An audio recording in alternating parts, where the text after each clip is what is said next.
कहते हैं आप लोग ये करेंगे, आप लोग वो करेंगे। नहीं उनके हिसाब से तो आप हम लोग सुनो करेंगे। सुनो 400 सीट ले रहे हैं तो खत्म होगी बात। फिर कांग्रेस क्या करेगी? कांग्रेस आएगी तो ये कर देगी, कांग्रेस आएगी तो ये कांग्रेस आएगी क्यों जब तुम्हारी 400 सीटें आ गई? मतलब भरोसा नहीं है, तो तुम्हारी 400 सीटें नहीं आ गई, नहीं आ रही, इसीलिए तभी तो कांग्रेस पे जितना चिल्ला रहे हो। जब 400 सीटें आ गई तो कांग्रेस के लिए तो कुछ बचे ही नहीं, तो खत्म। फिर कांग्रेस क्या करेगी? कुछ नहीं करेगी, तो तुम ही करना। तो ये कहाँ गया 400 पार, कहाँ गया? अभी सुनने को नहीं आ रहा है। आजकल सुनने को नहीं आ रहा है। सिर्फ कांग्रेस आएगी तो ये करेगी, कांग्रेस आएगी तो कांग्रेस आएगी तो क्या करेगी, वो तो मैनिफेस्टो में है। और इनको समझ में नहीं आ रहा था तो खारगे जी ने कहा मैं आ जाऊं, मुझे समय दे दीजिए, मैं आपको समझा दूंगा। गठबंधन प्रत्याशी के चुनाव को गति देने 2 दिवसीय कार्यक्रम के तहत फर्रुखाबाद पहुंचे पूर्व विदेश मंत्री सलमान खुर्शीद। जाकिर महल पहुंचकर तुरंत जनता के बीच पहुंचे और गठबंधन प्रत्याशी को जिताने की अपील, साथ ही प्रेस वार्ता कर विरोधियों पर कसे तंज। तो दोस्तों नमस्कार, मैं इरशाद अली और आप देख रहे हैं यूपी 76 न्यूज़, खबर हमारी दुनिया तक। तो दोस्तों खबर जानने से पहले यदि आपने हमारे चैनल को सब्सक्राइब नहीं किया है तो चैनल को ज़रूर सब्सक्राइब करें, इस खबर को लाइक करें, शेयर करें, कमेंट करें और देखते रहें यूपी 76 न्यूज़।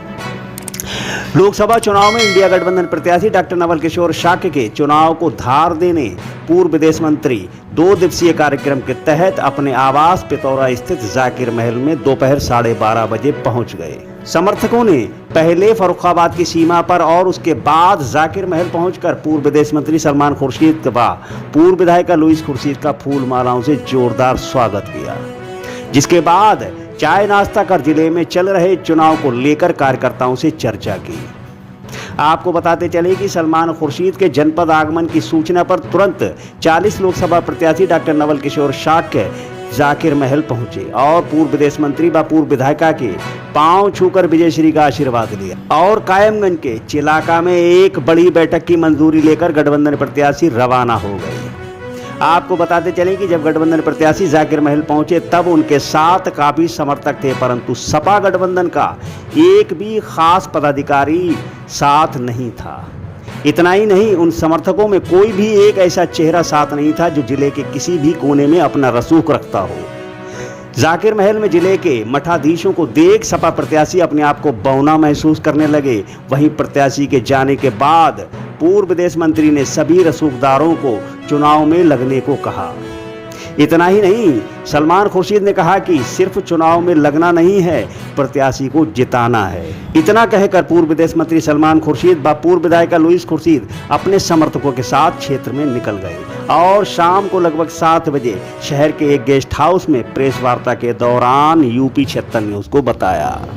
लोकसभा चुनाव के मद्देनजर पूर्व विदेश मंत्री सलमान खुर्शीद साहब का जो है जनपद फर्रुखाबाद में 2 दिवसीय आगमन हुआ और यहाँ पर जो प्रत्याशी हैं गठबंधन के डॉक्टर नवल किशोर शाक्य, उनके समर्थन में मतदाताओं से वोट की अपील करने के लिए सलमान खुर्शीद साहब पूर्व विदेश मंत्री साहब जो है वो फर्रुखाबाद आए हैं। और उसी क्रम में फर्रुखाबाद दिल्ली से जो है सलमान खुर्शीद साहब 8 बजे चले और लगभग 12:30 बजे वो अपने आवास पर पहुंचे जाकिर महल पर, जहां पर समाजवादी पार्टी के प्रत्याशी जो है नवल किशोर शाक्य, उनसे भी उन्होंने वार्तालाप किया और उसके अलावा अन्य लोगों से भी उन्होंने चर्चा की और चुनाव को लेकर बहुत सारे गंभीर मुद्दों पर बातचीत हुई। हमने भी वहां पर कवरेज करी, वो भी आप वीडियो हमारे सामने पीछे देख रहे हैं। और हम आपको बता दें कि अभी इस टाइम जो है प्रेस वार्ता के दौरान सलमान साहब जो हैं यहाँ पर मधुर मिलन में एक फंक्शन के दौरान यहाँ पर आए थे। यहाँ पर जो भी हमारी वार्तालाप हुई, जो प्रेस वार्ता में उन्होंने जो कहा है, जो जनता से अपील करी है, तो आइए देखते हैं वही आगे। भाजपा वाले जो मंगलसूत्र की बात कर रहे हैं, इस पर आपका क्या कहना है? इसको मैं कह चुका हूँ, उनको अंदाज़ा नहीं है हिंदुस्तान के लोगों को, हिंदू मुसलमान सिख ईसाई, इस मुल्क में जो इज्जत एक माँ की और एक बहन की है, उस इज्जत को सामने रखते हुए उन्हें अंदाज़ा नहीं कि मंगलसूत्र के लिए हिंदुस्तान का हर बाशिंदा किस हद तक जाने को तैयार रहेगा, अपनी कुर्बानी, अपनी जान की कुर्बानी देने को तैयार रहेगा। क्योंकि मंगलसूत्र जो है हमारी तहजीब में, हमारे तमद्दुन में उसकी जो अहमियत है, उसकी जो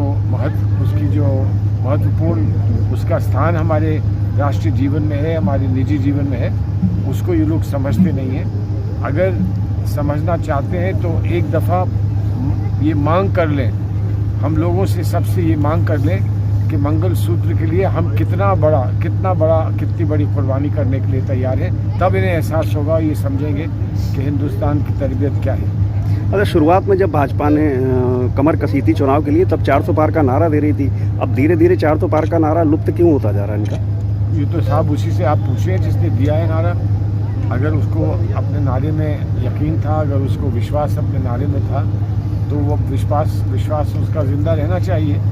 लेकिन ज़मीनी हकीकत जो भी है और आप लोग जो भी दुनिया को दिखा रहे हैं, उसको देखते हुए, उसको समझते हुए शायद ये बात साफ़ हो गई उन लोगों को कि जो वो कह रहे हैं वो दूर दूर तक मुमकिन नहीं है। और इसलिए अब वो जो वास्तविकता है, जो हकीकत है, उस पर वापस लौट रहे हैं। अच्छा, जैसे कि मान लीजिए फरक्काबाद में जो है 13 तारीख को मतदान होना है, और यहाँ जो जितने भी हमारे कार्यकर्ता हैं कांग्रेस पार्टी के हैं या अदर और घटक दलों के हैं, कोई भी प्रत्याशी के साथ नज़र नहीं आ रहा है। ये क्या कारण है इसका? प्रत्याशी को अपनी मर्जी से और अपने ही समझ से चुनाव लड़ने का हक होता है। हर एक उसको बताए कि ऐसे ही करो, तो वो मैं समझता हूँ बात सही नहीं है। हमने कल एक बड़ी मीटिंग रखी है, 4 बजे वो मीटिंग है। उस मीटिंग को हम लोग कर लें, प्रत्याशी उसमें रहेंगे, मैं भी उसमें रहूँगा। मुझे उम्मीद है कि कार्यकर्ता बड़ी तादाद में उसमें आएंगे और वहाँ से हम एक संदेश ये देना चाहेंगे कि इंडिया अलायंस के लिए हम लोग पूरी तरह से सहमत, हम लोग मिलकर इंडिया अलायंस को कामयाब बनाने में अपनी हर कोशिश में जुटे हैं और उस कोशिश को कामयाब करके दिखाएंगे। अच्छा, मान लीजिए इंडिया गठबंधन को आशीर्वाद मिल गया जनता का, तो प्रधानमंत्री का चेहरा कौन होगा? प्रधानमंत्री का चेहरा गठबंधन के नेता तय करेंगे। प्रधानमंत्री का चेहरा हम लोग बहुत पहले भी अनाउंस कर सकते थे, हमारे अपने दिलों में जो बात है वो है, लेकिन प्रधानमंत्री का औपचारिक रूप से प्रधानमंत्री का चेहरा बनाना या उसकी घोषणा करना, ये इंडिया अलायंस के लीडर्स ने सबने तय किया है कि जब वक्त आएगा तो हम लोग आपस में बैठ के आम सहमति से तय करेंगे और फैसला करेंगे कि किसके पीछे हम चलेंगे। अच्छा, मान लीजिए फरक्काबाद की जनता आपको सरमाया मानती है, तो हमारे चैनल के माध्यम से फरक्काबाद की जनता को आप क्या मैसेज देना चाहेंगे? फरक्काबाद की जनता को इस वक्त यही मैसेज दिया जा सकता है और देना चाहिए। मैसेज ये है कि इस वक्त एक बहुत बड़ा चैलेंज हमारे मुल्क के सामने है, हमारी कांग्रेस पार्टी के सामने है, इंडिया अलायंस के सामने है।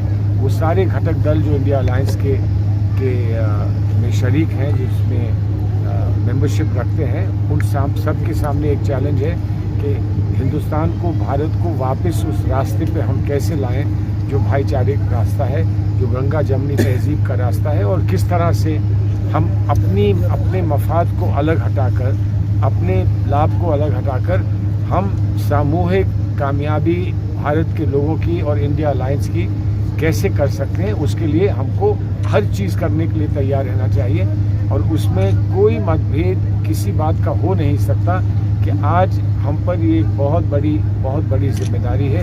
इस जिम्मेदारी को नहीं निभाएंगे तो इतिहास हमें माफ़ नहीं करेगा।